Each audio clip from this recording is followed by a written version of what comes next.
Assalamualaikum warahmatullahi wabarakatuh. Perkenalkan, nama saya Elvira Dwigani dengan NPM 2022-1450-1730, Program Studi Pendidikan Ekonomi kelas R2J Universitas Indraprasta PGRI. Dalam video kali ini saya akan menjelaskan terkait apa yang terjadi jika otak disalahgunakan. Video ini dibuat dalam rangka memenuhi tugas dari mata kuliah Perkembangan Peserta Didik yang diajarkan oleh Bapak Zainal Abidin, MPD. Tujuan dari video ini adalah untuk memberikan opini saya yang mendalam tentang apa yang terjadi jika otak disalahgunakan. Otak merupakan organ yang sangat kompleks dan vital dalam menjalankan fungsi tubuh manusia. Otak bertanggung jawab atas semua tindakan, perilaku, dan pemikiran yang dilakukan oleh manusia. Jika otak disalahgunakan, maka dapat terjadi berbagai dampak negatif bagi kesehatan dan fungsi otak itu tersebut. Sebelumnya, apa sih makna dari otak disalahgunakan? Otak disalahgunakan dapat diartikan sebagai penggunaan otak yang tidak efektif atau tidak produktif. Hal ini bisa terjadi ketika kita tidak menggunakan otak kita secara optimal, atau dengan kata lain, kita menggunakan otak kita dengan cara yang tidak sehat atau tidak benar. Lalu ada beberapa contoh dari otak disalahgunakan. Seperti yang pertama, terlalu banyak menghabiskan waktu di media sosial dan internet yang tidak bermanfaat atau mengkonsumsi konten yang tidak sehat dan merugikan bagi otak dan diri kita.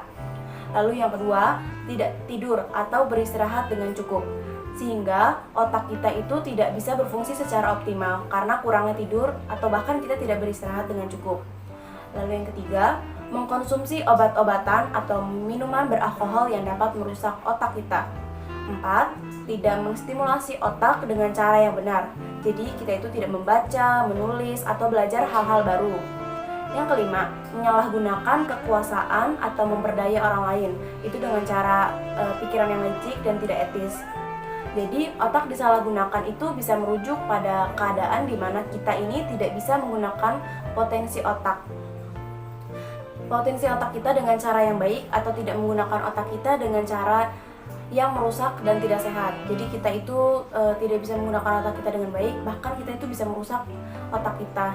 Lalu jika otak disalahgunakan, maka dapat berbagai dampak negatif bagi kesehatan dan fungsi otak kita. Di antaranya yang pertama, penurunan kualitas kognitif. Jadi salah satu dampak negatif dari penggunaan otak yang tidak tepat itu adalah penurunan kemampuan kognitif. Contohnya itu seperti kesulitan berkonsentrasi, mengingat informasi, memproses informasi, dan mengambil keputusan. Lalu yang kedua, gangguan mental. Penggunaan otak yang tidak tepat dapat memicu gangguan mental, itu seperti stres, depresi, dan kecemasan. 3. Gangguan perilaku. Penggunaan otak yang tidak tepat juga dapat memicu gangguan perilaku. Contohnya itu seperti kayak kita itu impulsif dan selalu agresif, yang dapat membahayakan diri kita sendiri maupun orang lain. Yang keempat, kerusakan saraf. Penggunaan otak yang tidak tepat itu juga dapat menyebabkan kerusakan pada saraf otak kita dan memicu kondisi neurologis yang serius seperti epilepsi dan stroke. Kelima, ketergantungan. Penggunaan otak yang tidak tepat dapat menyebabkan ketergantungan pada zat-zat tertentu seperti narkoba, alkohol, dan obat-obat terlarang. Keenam, gangguan tidur. Otak memainkan peran penting dalam mengatur siklus tidur dan bangun. Dan jika otak kita disalahgunakan seperti terlalu sering begadang atau menggunakan ponsel atau komputer sebelum tidur, hal itu bisa mengganggu kualitas tidur kita. Sehingga hal ini dapat menyebabkan masalah seperti insomnia dan kelelahan. Ketujuh, masalah fisik. Jika otak disalahgunakan secara terus-menerus atau konstan, dapat memicu masalah fisik seperti sakit kepala, kejang, dan tremor. Kedelapan, penurunan kemampuan belajar. Otak itu memainkan peran yang sangat penting dalam pembelajaran dan memori kita. Jika otak disalahgunakan seperti menghindari belajar atau mengabaikan tugas-tugas akademis, kita itu bisa menurun kemampuan belajar kita atau kemampuan kita dalam mengingat.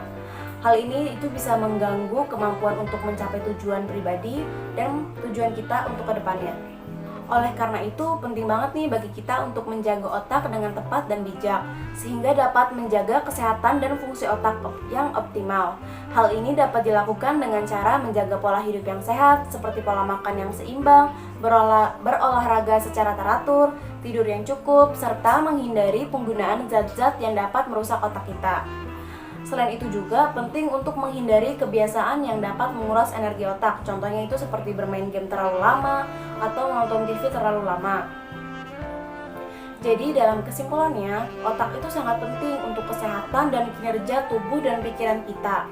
Oleh karena itu penting banget nih bagi kita untuk menjaga dengan cara yang sehat dan tepat, seperti menghindari penggunaan obat-obat terlarang, tidur yang cukup, selalu memastikan bahwa kita dalam keadaan sehat, dan melakukan latihan mental yang dapat meningkatkan kinerja otak dan kesehatan mental secara keseluruhan. Demikianlah penjelasan saya terkait apa yang terjadi jika otak disalahgunakan. Saya berharap video ini dapat memberikan manfaat dan inspirasi. Saya ingin mengucapkan terima kasih kepada Bapak Zainal Abidin, MPD, yang telah memberikan tugas ini dan memberikan kesempatan untuk mengeksplorasi topik yang menarik ini. Sekian dari saya, kurang lebihnya mohon maaf. Wassalamualaikum warahmatullahi wabarakatuh dan terima kasih.